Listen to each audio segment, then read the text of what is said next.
চাকদার একান্ত আপনের সব থেকে বড় ফিশ কবিরাজি চলে আসলো আমাদের 17 ইঞ্চি ফিশ কবিরাজি করেছে। আর যদি ফিশ কবিরাজিটা সাইজ দেখাই ভাই রে ভাই, পশ্চিমবাংলার সারা ভারতবর্ষের সব থেকে বড় ফিশ কবিরাজি 17 ইঞ্চি ফিশ কবিরাজি তৈরি হবে একান্ত আপন। আমাদের ডিমটা চলে এসছে, এবার ডিমটা ভাঙবো। এই হলো ডিম, একান্ত আপন চাকদার। এই হলো ডিমটা মাকে ভাঙা হচ্ছে, পুরো মেশিন কি হবে দাদা? ফিশ কবিরাজি তৈরি হবে। পুরো মোটর 3টে ডিম ভাঙতে হবে, 3টে। 17 ইঞ্চি ঐতিহাসিক কাঁচা ভেটকি মাছ। দেখুন কাঁচা, যেটা আমি মাছ কেটে বানালাম, দেখলেন যে একটু আগে মাছ কাটা যে সেই ফিশ ফ্রাই আমি তেলে ছেড়ে দিলাম। আমাদের এক ঘোড়া মোটর চলছে, দেখুন কিভাবে ঘুরছে, দেখুন ডিমটাই ফাটাচ্ছে, দেখুন কিভাবে ঘুরছে। এবার আমি সেই মাকড়সার জালটা তৈরি হবে এইভাবে। মাকড়সার জাল একদম একদম একদম এই হলো মাকড়সার জাল। দেখুন কিভাবে বোনা হচ্ছে। আর কত বড় ফিশ কবিরাজি দেখুন, বলেছি 17 ইঞ্চি ফিশ কবিরাজি হবে। 17 একান্ত আপন চাকদা।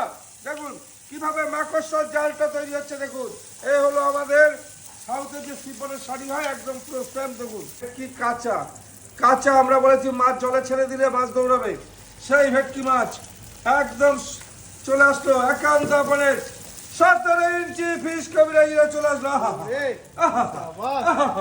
এই হলো ফিশ কবিরাজি, এই হলো একান্ত আমাদের 17 ইঞ্চি ফিশ কবিরাজি। দেখুন উঠছে উঠছে উঠছে, এইভাবে উঠে পড়লো। দেখুন 17 ইঞ্চি ফিশ কবিরাজি একান্ত আপন চাকদার। দেখুন এই হলো, দেখুন সাইজটা দেখুন। ওহো হো হো 17 ইঞ্চি ফিশ কবিরাজি। 17 ইঞ্চি পুরো যে এক হাত আছে পুরো। টপ টপ করে পড়ছে, টপ টপ করে বাটা ঝরঝরে পড়ছে। চলে আসলো আমাদের 17 ইঞ্চি ফিশ কবিরাজি, ভারতবর্ষে প্রথম যত বড় ফিশ কবিরাজি চলে আসলো 17 ইঞ্চি। মানে ভারতবর্ষের সবথেকে বড় ফিশ কবিরাজি। এই যে এক হাত মেপে দেখা কেউ, পুরো এক হাত 17 ইঞ্চি বলেছি। দেখুন পিওর টাটকা গঙ্গার ভেটকি, গঙ্গার কাঁচা, পুরো মাছ জলে ছেড়ে দিয়ে দৌড়ে বেড়াবে। আরে। সেই মাছের ফিশ ফ্রাই এটা একান্ত আপনের স্পেশাল ফিশ কবিরাজি। পুরো তেলটা ফ্রেশ, তারপরে উপরে বাটার পুরো দেওয়া হলো।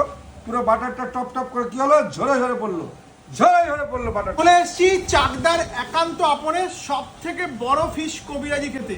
আর দাদা কিন্তু দাবি করে বলছে এটা নাকি ভারতবর্ষের সব থেকে বড় ফিশ কবিরাজি। করতে হবে যে মাছ বিরিয়ানি আমাদের মতো কেটে দেখিয়ে, কেটে ফিশ ফ্রাই বানিয়ে, ফিশ কবিরাজি বানিয়ে কাস্টমারকে খাইয়ে দেখাতে হবে যে একদম পিওর গঙ্গার করেছে। আর যদি ফিশ কবিরাজিটা সাইজ দেখাই ভাই রে ভাই, ওরে বাবা, মোটামুটি একা একজনে তো খেতে পারবে না। যদি খেয়েও যদি ফেলে অন্য না, যদি খেয়েও যদি ফেলে অন্য কোনো আইটেম খেতে পারবে না। এত বড় ফিশ কবিরাজি খাওয়ার পর তো খেতে পারবে না কিছু। আমরা ওই জন্য বলি অনেকে, সেই জন্য আমি কিন্তু ফার্স্টে এত বড় খেতে পারবো না, সেই জন্য কাট পিস করছি। ওকে, কাট পিস করে বিষয়টা দেখাই। পিওর মাছ যেমনটা বলে থাকে পুরো মাছ দেখাও কাছের থেকে, পুরো পিওর টাটকা ভেটকি মাছ।